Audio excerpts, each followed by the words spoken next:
अस्सलाम वालेकुम रहमतुल्लाहि व बरकातुहू।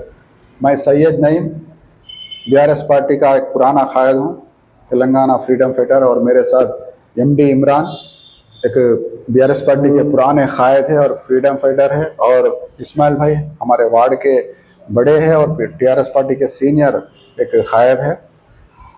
मेरे अजीज़ दोस्तों और भाइयों, आज आप लोग के सामने एक दो अहम बातें बताने के लिए हम लोग जो सो यहाँ पर आए हैं, मौजूद है। पहली बात तो हमारे पार्टी से जो हमारे सुनील राव साहब जो मेयर थे, हमारे पार्टी से बीजेपी में गए। जान दो, हमको कोई गम नहीं और हम खुशी हुई कि उन्हें वो पार्टी में चले गए, क्योंकि हमारे पार्टी में वो रहने से हमारे को 1 रुपये का कोई फायदा नहीं था। हमारे पार्टी में जो सो उन्होंने फायदा उठाए और चले गए।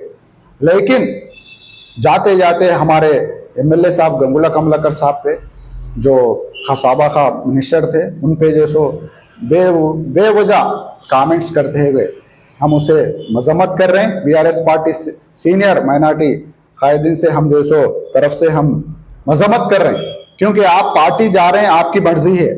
लेकिन आप क्या बताएं, पहले पार्टी में आने से पहले हम एक कार्यकर्ता कैसा हम पार्टी में काम करेंगे, पार्टी को डेवलप करेंगे, पार्टी को मजबूत करेंगे। केसीआर साहब अच्छे हैं और गंगुला कमलाकर साहब अच्छे डेवलप कर रहे हैं, और जैसे विनोद कुमार साहब अच्छे डेवलप कर रहे हैं बोल के आके आज जैसे उनके कमेंट करके, और मैं जैसो बीजेपी में जाते जैसा एक उसरवली रंग बदलता वैसा रंग बदल के जैसो मैं एबीवीपी का कार्यकर्ता था वो के बता रहे हैं। आप पहले क्यों नहीं बताए? फिर हमारे पार्टी में आए, जब से हमारे पार्टी में सेकुलर कायद को लेते हैं, ऐसे आरएसएस एजेंट्स को नहीं लेते। ये आप समझना चाहिए। आप जो है सो बीजेपी में जो जाके अपनी सियासी जो जिंदगी खत्म कर लिए, क्योंकि वो पार्टी कोई कभी डेवलप होती ना कभी गवर्नमेंट बना सकती। आज फिर अवाम में टीआरएस पार्टी फिर आने के चांसेस है। अवाम खुद जो सो कांग्रेस पार्टी के खिलाफत होगी और हम फिर हमारी गवर्नमेंट आती। जब फिर आप आने की कोशिश करें तो हम जो सो हमारे हाईकमांड को रिक्वेस्ट कर रहे हैं कि ऐसे बट्टेबाज लीडर्स को मत लो, क्योंकि वो लोग आके जो सो फायदा उठा के चले जा रहे हैं। हकीकत तो यह है कि हम एक 24 साल से 20 साल से हम लोग पार्टी में काम कर रहे हैं, तेलंगाना मूवमेंट में काम कर रहे हैं। तेलंगाना आने के बाद भी स्कीम जो अवाम में लेके गए खिदमत करे, लेकिन हमारे को कुछ फायदा नहीं हो रहा। लेकिन ऐसे 20 में आए वालों को ज्यादा फायदा हो रहा। लिहाजा आप लोग हमारे हाईकमांड से भी हम रिक्वेस्ट कर रहे हैं कि ऐसे लीडर्स को जो अपने सेल्फिश है वैसे लीडर्स को मत लो। और रही बात गंगुला कमलाकर साहब की, गंगुला कमलाकर साहब एक सेकुलर इंसान है, हर मजहब को साथ लेके चलते। आज भी रात के 12 बजे फोन करो उठाते हो, हर कार्यकर्ता को हर जो सो बात करते और नाम से बुलाते और मोहब्बत प्यार से रहते। आज डेवलप हुआ बोले तो गंगुला कमलाकर साहब से, एक काउंसलर की हैसियत से उन्होंने डेवलप करे, एक कारपेंटर हैसियत से करे। 4 बार करीमनगर में जीते गंगुला कमलाकर साहब बोले तो एक रिकॉर्ड है, आज तक कोई नहीं जीते। आज देख सकते केबल ब्रिज हो, आईटी टावर हो, आज गली गली में सीसी रोड है, हर चीज से डेवलप करे।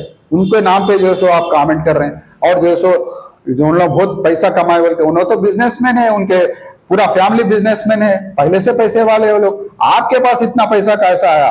हमारे पार्टी को दबा के, हमारे लीडरों को दबा के आप कमाए।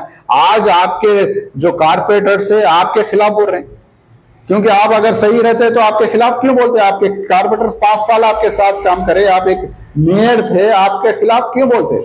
आप सही नहीं है बोलने से बोल रहे हैं ना। ये बात समझे। आप बात करने से पहले हमारे पार्टी के खिलाफ हो, या हमारे केसीआर साहब के खिलाफ हो, हमारे विनोद कुमार साहब के खिलाफ हो, या हमारे गंगुला कमलाकर साहब के खिलाफ हो, और कोई से भी एक कार्यकर्ता के खिलाफ अगर आप बात करें तो आप अच्छी बात नहीं रहती। हम जैसो आवाम में गएंगे आपकी बेइज्जती करेंगे, क्योंकि आप एक खुदगर्ज इंसान है, आप कोई किसी को फायदा नहीं पहुंचाए वैसे इंसान है। हम आपको फिर एक बार हम बताना चाह रहे हैं कि आप जैसो आपकी सियासी जो है आप करें, लेकिन हमारे पार्टी के बारे में कुछ गलत अल्फाज ना यूज करें। हम आपको ये एहतराम दे रहे हैं। और एक दूसरी बात क्या है मेरे अजीज दोस्तों और भाइयों, ये यूजीसी यानी यूनिवर्सिटी ग्रांट कमीशन जो सेंट्रल गवर्नमेंट के तहत काम करता, जो दिल्ली में रहता, वो क्या है बोले तो पूरे यूनिवर्सिटी को कंट्रोल करते। एक्चुअली क्या है, यूनिवर्सिटी लगाना बोले तो यूजीसी का परमिशन लेना पड़ता, उसके गाइडलाइंस फॉलो करना पड़ता। इस तरह से यूनिवर्सिटी हमारे देश में तकरीबन 140-400 यूनिवर्सिटीज है, private universities, state universities, central universities बोल के रहते। 140 है, उसमें कम से कम है सेंट्रल यूनिवर्सिटी, वो जो सेंट्रल कंट्रोल में रहते, स्टेट यूनिवर्सिटी ज्यादा है और प्राइवेट यूनिवर्सिटी ज्यादा है। अब उसमें वाइस चांसलर का जो अपॉइंटमेंट करती है स्टेट गवर्नमेंट करती है, एक्चुअली स्टेट गवर्नमेंट करती है, कमेटी डालती, सर्च कमेटी डालती। सर्च कमेटी में कौन रहते हैं? एक यूजीसी के मेंबर रहते और एक मेंबर जो सो गवर्नमेंट से रहते और एक जो सो यूनिवर्सिटी के मेंबर रहते, तीनों मिलके फाइनल करके ये तीन नामा जो वाइस चांसलर बनते वो लोग को गवर्नमेंट भेजाती, गवर्नमेंट जो है सो गवर्नर का भेजा तो उन्होंने फाइनल करते, ये सिस्टम रहता। और एक जो वाइस चांसलर बनने के जो कंडीशंस रहते, क्वालिफिकेशन रहते, कंपलसरी एक प्रोफेसर 10 साल तक एक्सपीरियंस रहना एक यूनिवर्सिटी में स्टडी करा सर का। लेकिन ये जो कानून जो ला रही सेंट्रल गवर्नमेंट, उसको कोई एक्सपीरियंस की जरूरत नहीं, प्रोफेसर रहने की जरूरत नहीं, एक बिजनेसमैन को भी जो सो वाइस चांसलर बना देते, यानी एक कार्यकर्ता, बीजेपी कार्यकर्ता को बना देते बोले सरकार एक कानून बना रही। इसे हम मजम्मत कर रहे हैं, ऑलरेडी हमारी पार्टी इसको मजम्मत करी। हमारे विनोद कुमार साहब जो सो एक कायद जो दानिश्वर है, हमारे केसीआर साहब के हिदायत पे उन्होंने जो सो हैदराबाद में पूरे जो साबका मिनिस्टर से उनसे घंटों मीटिंग लगा के जो सो एक ड्राफ्ट बना के सेंट्रल गवर्नमेंट को भेजाई कि ये कानून ना लाए आप लोग, जो सो इससे पूरा सिस्टम खराब होता है, एजुकेशन सिस्टम जो सो यूनिवर्सिटीज एक पार्टी के ऑफिस बन जाते बोल के।